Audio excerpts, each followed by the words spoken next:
This is where you have to really tap in to your own intuitive abilities and trust your instincts, because we often know we'll get the feeling that they're around, or a feeling that they're hugging you, or that you're feeling some sort of touch.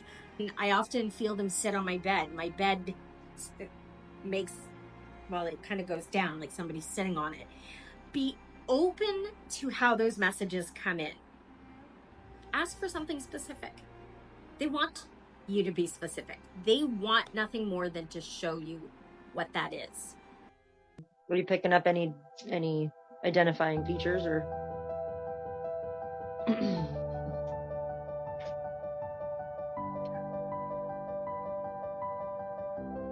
Tall, kind of wild hair, like not curly, wavy, kind of unruly. That sounds like my dad. I don't know. Okay, hang on, let me ask some questions. Okay. Who called you pumpkin? My dad. Okay. Here.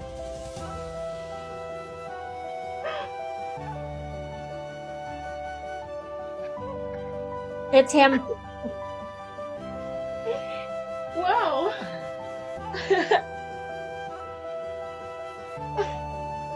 Do blue flowers mean anything to anybody?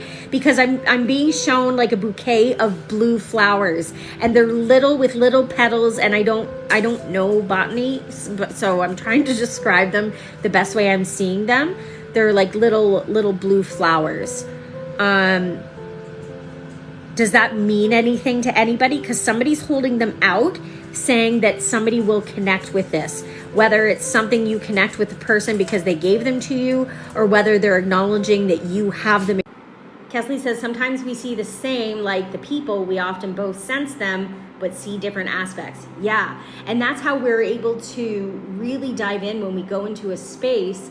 We are really able to dive into the story of what has happened there and the spirits that are there. I mean, when we did that place in Fergus, Kesley, we released some spirits that had been there for decades, stuck there. This little boy particularly, that one really affected me, and he was waiting there for his parents. So we joined them together. We were able to successfully release him and connect him with his parents in the spirit world so that they could reunite. Oh, the cowboys. We had a very different reading. Yes. So we were doing a reading for somebody, and I was getting some things, and Kesley was seeing cowboy hats, and she was asking the person we were reading for, about these cowboy hats, and the person didn't understand the association, and they didn't think anything about it. They were like, oh, I don't know what that is. I have no idea. And it wasn't until like almost an hour later, she sent me a text message, and she was like, oh my God, because she ended up finding a picture of her son, who we were doing the communicating with and helping bridge that gap for a month. What is it like to have spirit connect with me? It's such a great question, and I get asked all the time. So let me try and explain this crazy, elusive experience that really has no words to describe it. It is a feeling. It's a smell, a vision, a picture. It's also just a knowing. I don't know how I know things, I just do. Sometimes it's hearing words whispered in my ear, and sometimes I don't even know what the words mean. Once during a reading, I could smell a flower, but I couldn't identify what flower it was that described the scent. And in my ear, I heard the word plumeria. I did not know what a plumeria was. It is not native to where I live. So I proceeded to say it to the client, and they started to cry. I can't edit anything. When I do a reading, it's not about me, it's about them. It's about you. I am just a vessel connecting the human world and the spirit world. I treat it as the honor and the gift that it is. It is something I will never take for granted. For me, it's really just connecting and giving messages, whatever comes to mind for me. I get my messages through images. I used to hear them. Like you and I talking. I would hear them in my ear. I don't get that so much. I occasionally get the whisper of certain things. Thank you for the heart. But now I mostly get images, and I have to decipher a message for somebody based on these images that I get. And occasionally I get sentences, or I get a way of saying something which helps me confirm who that person is, because it's a bit of their personality coming out in what I'm saying. He wants them to know that he's still with them and he's watching over them, and that they can talk to him. He's still there. And that's super important to him. He's devastated that he can't be there physically for them. So he wants them. I'm really feeling this. I'm gonna cry. He so desperately wants them to know that Daddy's still around. Ivara, does that make sense? Okay, good. And do you sense him around? He's saying that you connect with him. You know he's still there, that you feel him. But he is so desperate to get a message to your children. We have had many discussions of this, her and I, about how people work and how psychic mediums do what they do. And we thought that this was a good way. We're kind of the magicians spilling the tea on how it's done. Because there are a lot of psychic mediums out there who don't want you to know, or don't even think that that's an option. They want you to book with them. And as much as I love my clients and people who come to me for readings, my goal is to help you learn how to do it yourself. And whether that's for yourself, or whether that's because you want to then pay it forward and help other people, whether you want to do that as a business, that's up to you. But my goal is to help other people learn how to do it. Guys, I'm gonna need you to watch this video for me because I can't explain it. I wanna say that this is by far one of the best ghost captured on camera videos I've ever seen. I mean, I really don't know how to explain it, but viewer discretion is advised, so just watch carefully, okay?